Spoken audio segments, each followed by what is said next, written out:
नमस्कार, प्रणाम, सलाम। मैं हूं डॉक्टर दुर्वेश बैथा और आप लोग देख करके सुन रहे हैं चैनल किसान की बात। सच बोलूं तो किसानों की दुर्दशा देख करके बड़ा कष्ट होता है।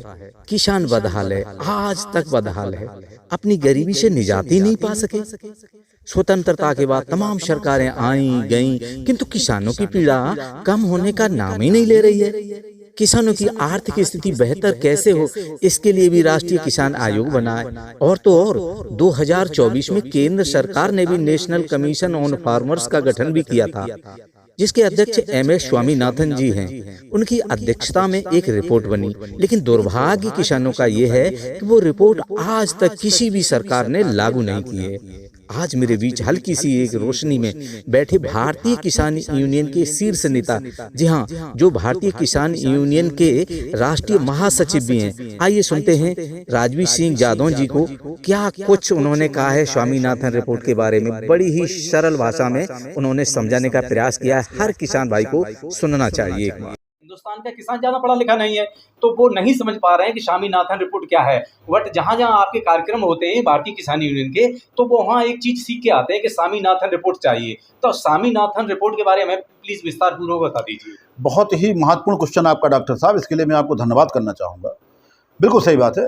डॉक्टर स्वामीनाथन रिपोर्ट या स्वामीनाथन आयोग जी एक ऐसा दस्तावेज है जी जो सरकार ने ही गठन किया कि आप किसानों के कल्याण के लिए वो सलाह मशवरा हमें करके बताएं, जिसको हम पालन करके किसान का भला कर सकें। तो डॉक्टर स्वामीनाथन जी ने एक पूरा एक दस्तावेज तैयार किया कि इसको अगर लागू कर दिया जाए हिंदुस्तान में, तो देश का भी भला है, किसान का भी भला है, सबका भला है। लेकिन सरकार ने उद्योगपतियों के दबाव में, अंतर्राष्ट्रीय कंपनियों के दबाव में उसको रिपोर्ट को दबा के रखा है। स्वामीनाथन जी ने कहा, ये कब से दबा के रखा है सर जी? ये मैं समझता हूँ जब से ये भाजपा की गवर्नमेंट 2014 के पहले ही ये रिपोर्ट आ गई थी जी। और जब ये भाजपा गवर्नमेंट 2014 में चुनाव में आई पहली बार, तो उन्होंने कहा कि स्वामीनाथन रिपोर्ट लागू करके और उसके अनुसार हम, और उसमें भी कहा कि 1.5 गुना, लेकिन उस पर नहीं गए जी। स्वामीनाथन आयोग रिपोर्ट ये है कि उन्होंने एक फार्मूला निकाला था C2+50 जी प्लस FL। उसमें पूरी लागत आ जाती है, जितनी भी किसान की लागत है वो आ जाती है। और दूसरा, जो कोई व्यापारी अगर मान लीजिए कोई व्यापार कर रहा है, तो उस दुकान का रेंट, उस दुकान की लागत, सारी चीजें उसमें जोड़ता है। इसी प्रकार से हमने भी कहा कि हमारे किसान का जो खेत है, हमारी भले ही पैतृक संपत्ति है, लेकिन उसका कम से कम 1 साल का रेंट, उसका 1 साल का लगान, मतलब जहाँ से किसान अपनी खेती शुरू करता है, हाँ, उसमें जोड़ा जाए जी। तो C2+ ये होगा। और FL का मतलब है फैमिली लेबर जी। भाई किसी भी दुकान में, किसी भी उद्योग में अगर उसका उद्योगपति का परिवार इन्वॉल्व होता है, तो उसकी लागत भी उस पर निकालता है जी जी। वो तनख्वाह निकालता है। अंबानी भी अपने कंपनी से करोड़ों के, हजारों करोड़ के पैकेज पर हैं। टाटा भी पैकेज लेते हैं, सारे जितने उद्योगपति हैं उसी कंपनी से, अपनी घरेलू कंपनी से पैकेज लेते हैं। तो किसान की भी होना चाहिए, तो फैमिली लेबर को भी जोड़ा जाए। अब फैमिली लेबर पे बात आई कि कैसे इसको जोड़ा जाएगा जी। हमने कहा कि सरकार ने मनरेगा चला रखी है, ठीक है, देश में जहां मनरेगा का सबसे टॉप रेट हो, उसके हिसाब से पर डे के हिसाब से किसान की मजदूरी फिक्स कर दी जाए जी। कितने लोग हमारे परिवार के लोग उसमें इन्वॉल्व हैं, उसके हिसाब से उनकी मजदूरी फिक्स कर दी जाए।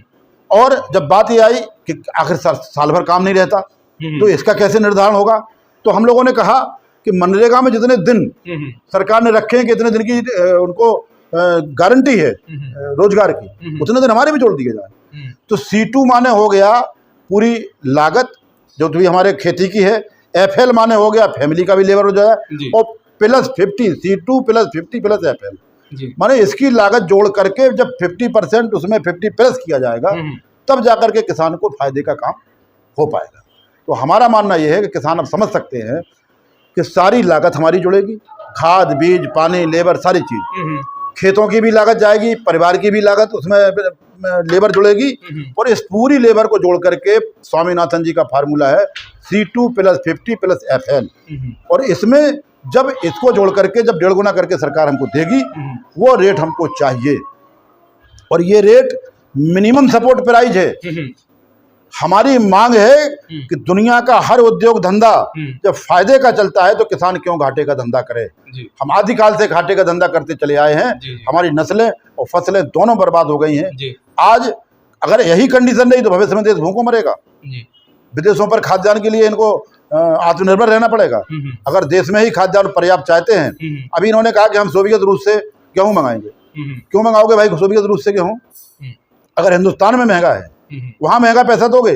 अगर वही उसका बोनस किसान को दे दिया जाए, जो आपने उसका निर्धारण किया है, और 150 रुपये और एक्स्ट्रा घोषित कर दें कि अगर किसान गेहूं पैदा करके दे तो 100 रुपये 200 रुपये कुंटल में एक्स्ट्रा देंगे, इनके बाद रखने के लिए जगह नहीं बचेगी, इतना उत्पादन करके हम दे सकते हैं।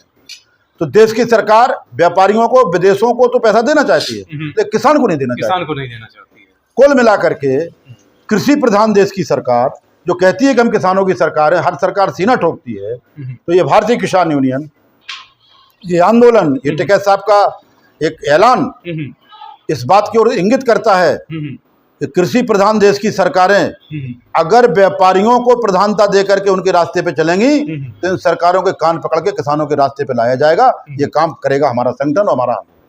देखिए, आपने भाइयों को बताना चाहूंगा कि एक बात बिल्कुल स्पष्ट करके बता दी है। संभवतः किसानों की समझ में आ गया होगा, और नहीं भी आता है तो किसान का दुर्भाग्य समझेंगे हम, क्योंकि बार बार वही चीज रिपीट करना ठीक नहीं। तमाम ऐसे किसान हैं जो हमें कमेंट करके पूछते हैं कि स्वामीनाथन रिपोर्ट क्या है।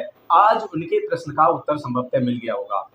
किसान यूनियन के जो शीर्ष पदाधिकारी हैं, टिकैत साहब हैं, और तमाम पदाधिकारी हैं, जगह जगह मीटिंग करके, धरना प्रदर्शन, आंदोलन करके ये बात किसानों के संज्ञान बराबर ये लाने का प्रयास कर रहे हैं। अब किसान समझ पाता है नहीं समझ पाता, ये बाहर है। दूसरी बात, जब भी गवर्नमेंट निर्णय लेती है, कोई ठोस निर्णय अभी तक सामने नहीं आया है। अब देखने वाली बात ये होगी कि ये साक्षात धरातल पे सच होगा कि नहीं होगा, ये सब भविष्य के गर्भ में। बहुत बहुत शुक्रिया आपका, धन्यवाद।